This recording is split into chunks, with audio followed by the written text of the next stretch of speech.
Hello and welcome to my channel. In this video we're going to talk about yards. What are they, why are they there, and what do you do at a yard? What does classification and classifying cars mean? And what does a yard track plan look like? I'm going to explain it all. Let's go.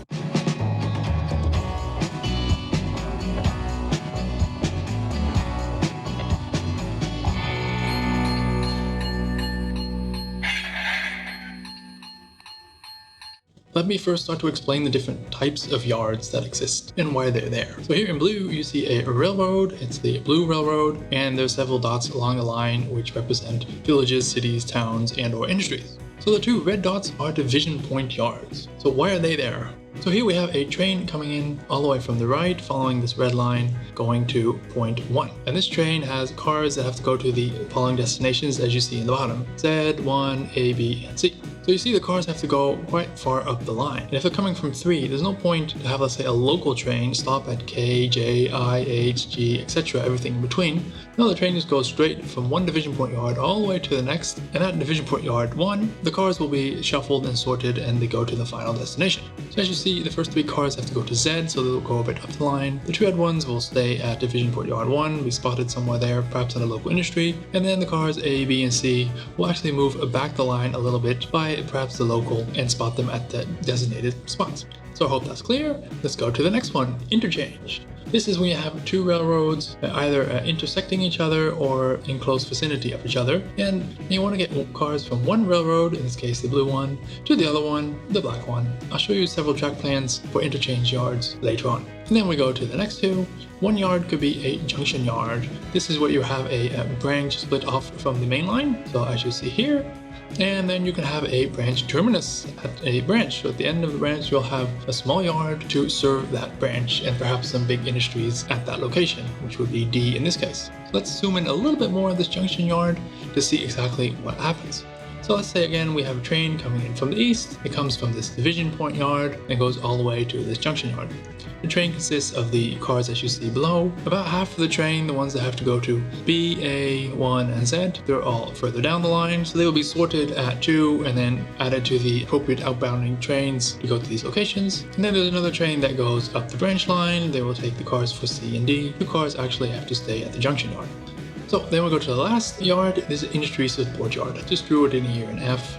So this is a yard specifically dedicated and designed to support one industry. So let's look at some other examples to see what's going on, because we haven't talked about classification and classifying yet. Let me just get these letters out of the way. So we're going to stay at this junction yard number 2. Which trains are going to be arriving there? Well, we got trains coming in from the division point yard, both from the east side and the west side. We got a local coming in. They might have originated from 2 and went up the line and back, or it might have originated from 3 and goes past all the individual stations to 2. And then you have much more. You have a branch line, transfer runs, perhaps a transfer to this industry support yard. You have hot shots coming in, TOFCs. A whole lot of trains can be expected at 2. Let's zoom in a bit and continue this thought. So here we have one train coming in from 3 again, and it has these cars, and they'll have to go to different destinations. And as we said, there's more trains coming in with more cars that all have to go to other different destinations. But inbound trains is only half of the fun. There's also outbound trains. So again, what are these? Well, these are trains going east, west to the division port yards. We have locals going east, west, branch lines, etc., etc. So the cars that came in actually have to be classified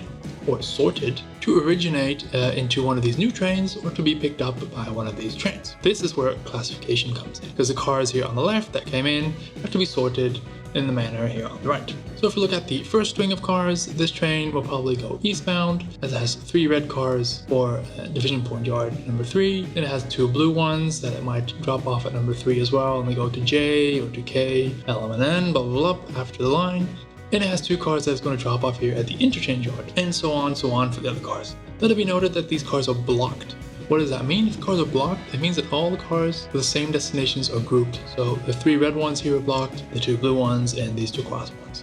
The cars that came in were mostly not blocked. And it is the responsibility of the yard where everything is blocked and sent out that the cars are in the best order to continue their journey all the way to the endpoint. So now you know everything about the different types of yards and what classification and classifying is and means and why you have to do it in the first place. Let's have a look at some track work. So this is where it gets fun. In order to understand every function of every piece of track, we're going to slowly build it up. So I'm going to start now with the smallest possible station, either freight or passenger. And here it is. Here is the main line, and there's nothing. Because back in the old days, the train would even stop at a road crossing to unload certain cars for trucks and people waiting there to pick it up. This can also happen at some dirt patch. So let's quickly move on.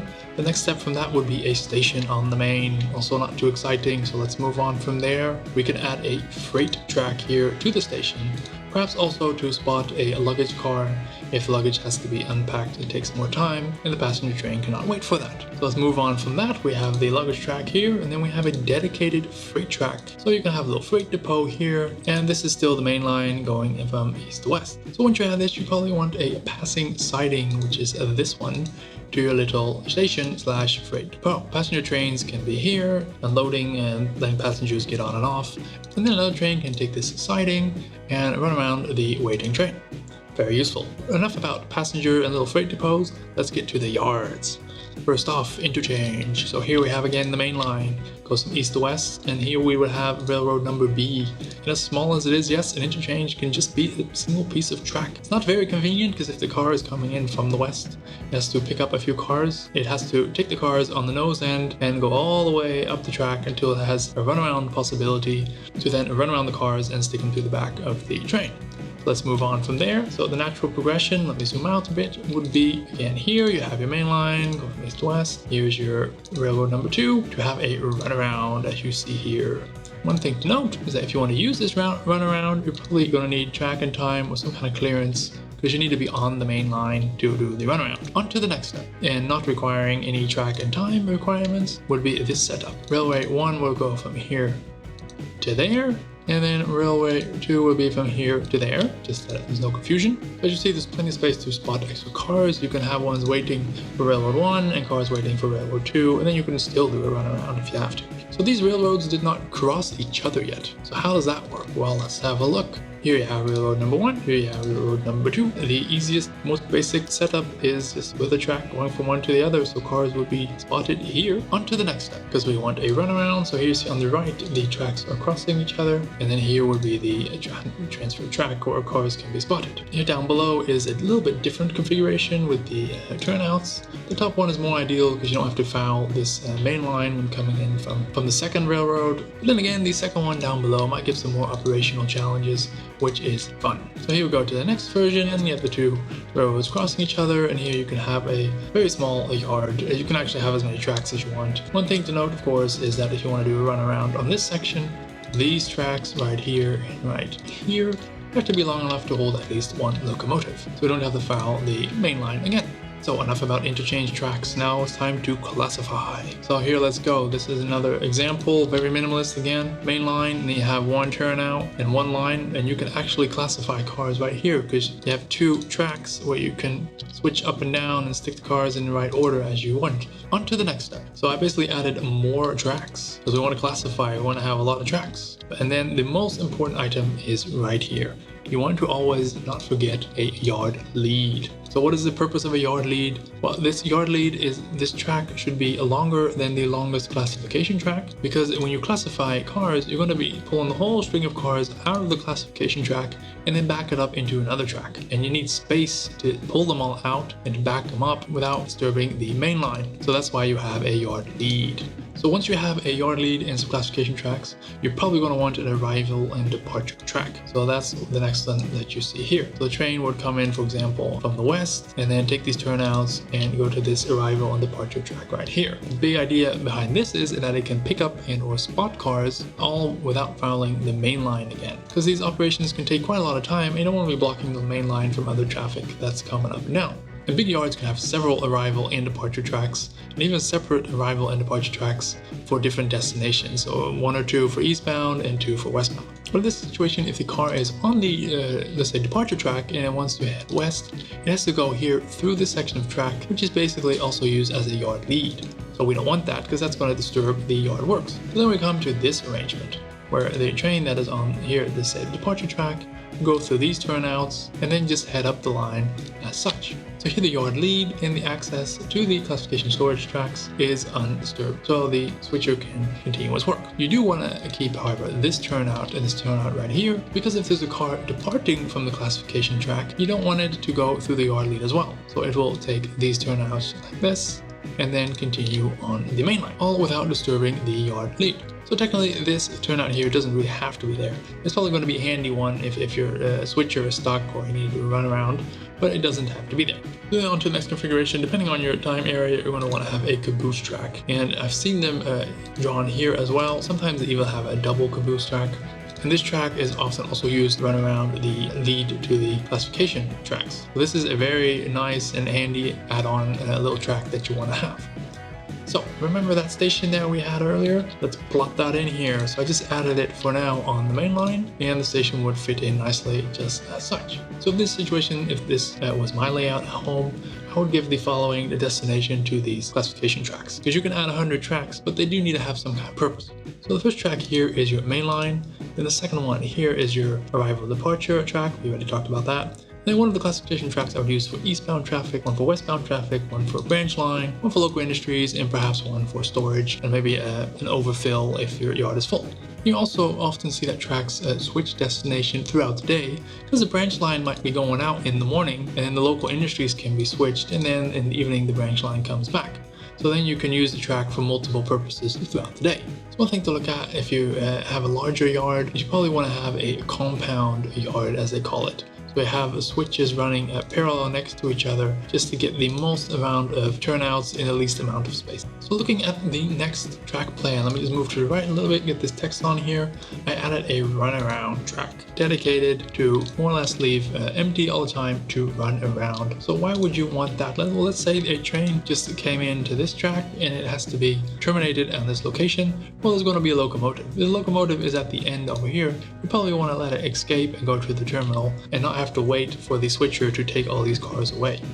Secondly, if you're in the caboose era, there might be a caboose at the end and you want to do exactly the same. You want to get that out of there before anything else.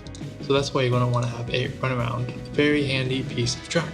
So now we only talked about this stub end yard. So this is a yard that is only accessible through one direction. A lot of yards in the real world are actually accessible by both directions, so both the east and the west. So that would look something like this. This does take a lot of model railroad real estate, so I would advise to only do this if you absolutely must, or you can do a combination of the two. The first 3-4 tracks can be entered from both directions, and then you have some stub end tracks for perhaps some storage or classification in a certain direction. So going to the next configuration, let me zoom out a bit because we are getting bigger and bigger and there's more stuff to talk about. So now you probably want an extra siding here for your passenger station. This video is all about yards, so I'm not going to do a full add-on of a passenger terminal, but you can have multiple tracks right here to be a ginormous passenger station if you would want to. So moving on to the next step, let me go back to the left. We're going to add some fancy features. So first off, you're going to want to have a terminal to terminate your locomotives and to originate trains from. So the locomotives need to be serviced. This can be anything from a simple piece of track to a full-blown turntable, RIP track, etc. All the bells and whistles onto it. Add a little track here for the locomotives to escape through the yard lead directly into the terminal. And I separated a caboose track here dedicated for caboose storage, and also for the caboose personnel to have some R&R. So now we're slowly coming to the end of the story for today. Real yards can get very, very big. One next step that you can do is to add way more tracks. And then secondly, you can duplicate your yard. So here you have one yard specifically for eastbound traffic and one yard specifically for westbound traffic. And if you're really creative, you can add a hump yard to it and all the bells and whistles. So now before we lose the plot, let's just go through the core components that you really want to have regardless the size of yard you're going to build. First off, you want to have a yard lead, a very important piece. And then you're going to want to have your classification tracks, because that's why we have a yard in the first place. A dedicated track for arrivals and departures is a very useful thing to have, especially if you have a busy mainline. And you're going to want to have an extra runaround somewhere. I would suggest this one as this is a very common location, or you can add a separate track here, but the runaround will be a bit longer and it will take off of one of your tracks. Don't forget a place for your caboose track or perhaps a RIP track. and you need a place somewhere to terminate your engines. So I would suggest a terminal. This can be a track or a full-blown yard. If you want to download these track plans, please go to my Patreon page where they are all available, as well as these slides that I explained earlier with the different types of yards. If you have any questions, please leave it down below in the commentary. I hope it was clear and you learned something from this video, and don't forget to subscribe, and I'll see you next time. Bye bye.